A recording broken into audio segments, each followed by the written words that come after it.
Hey friends, I have something cool and kind of unique to share with you today. One of my club mates has connections to a bunch of Chinese HEMA manufacturers, but I thought this one was kind of neat, and we have one of the first one in the States, so I thought it'd be cool to share with you guys.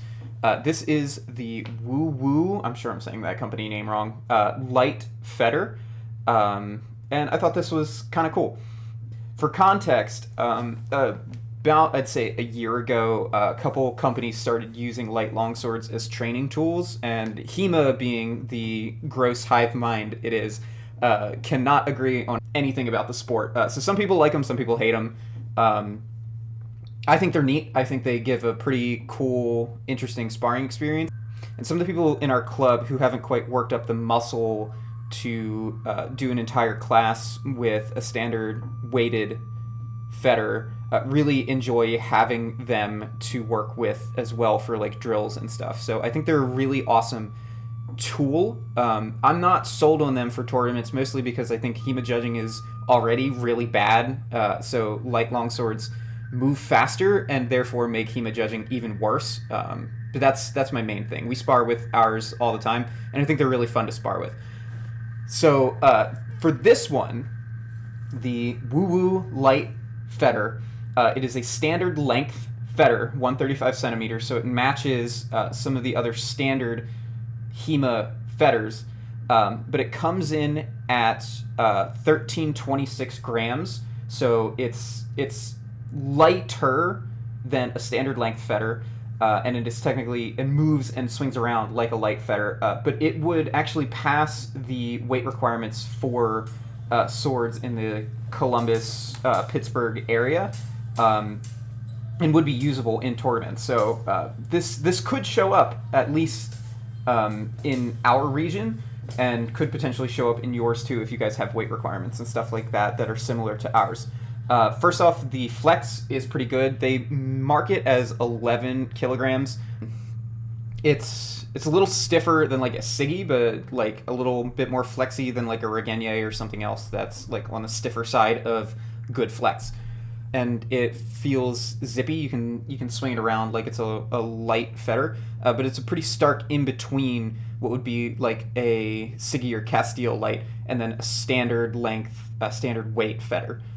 So in the bind with equal structure, it will kind of blow through Siggy or Castile light, but it'll kind of get blown through by a standard fetter with the same bind presence. It's still really light. It's super easy, maybe way too easy to throw like one-handed dropping cuts. I have some examples in some of the sparring footage here. But it presents a really unique sparring experience that's not mirrored by fencing with either light versus light or standard versus standard. So I think it's pretty cool. It's got a super low cost. It's like $200. It is modular, so it has it's held together by an Allen screw, and all of the parts come apart. So if you wanted a standard blade from the same manufacturer, he could do that as well, and it looks pretty neat. It's not like the most gorgeous sword ever, but it's got this cool like little fantasy design with this this flared shield like object here, and a neat little small double fuller down about halfway through the blade. Like I said, it's got a pretty low cost. It'll run you about $200. Sparring wise, the edges are really thick. We've had no issues with it. We've used it for about 2 months now, and it's done pretty well. I would recommend tipping the sword. It's got a really thin, rounded tip, so we threw some thermoplastic on there, and it's held up pretty well. Generally, I don't know how I feel about tipping like big, thick, spatulated tips for longsword. I find that it kind of really still shocks the head back more than I find comfortable, but your region might be different. But this has a really thin, kind of flared, rounded tip, so I'd recommend just throwing some thermoplastic on there, and since it's still kind of small, it doesn't jostle your head back. The last thing is the flex. The flex is good, but you need, when you reach out to the manufacturer, you need to specify that you want the 11 kg flex, or he'll give you a really, really stiff sword. It's just a manufacturing quirk. That particular manufacturer likes stiffer swords for bind presence and what have you. But he'll make it. You just have to kind of request it.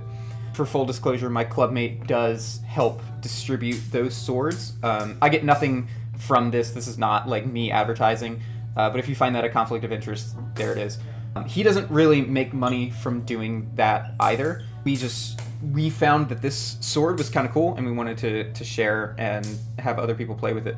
I wouldn't recommend this as your first sword. I would go for something more standard so you can have an idea of what most people in HEMA are working with. But for a second, or in my case, like 15th sword, it's pretty cool. So give it a check out. Like I said, the WuWu Light Fetter. Pretty interesting. I have some sparring footage here of me and my clubmate using it back and forth. And we find it interesting. And I think this is becoming his new go-to sword. So if you have any other questions, feel free to reach out to me in the comments or anything else. I'll answer some more stuff about it. Like I said, it's kind of weird and kind of unique, but it's kind of cool. So if you have some sword buying money for the holidays, give it a check out.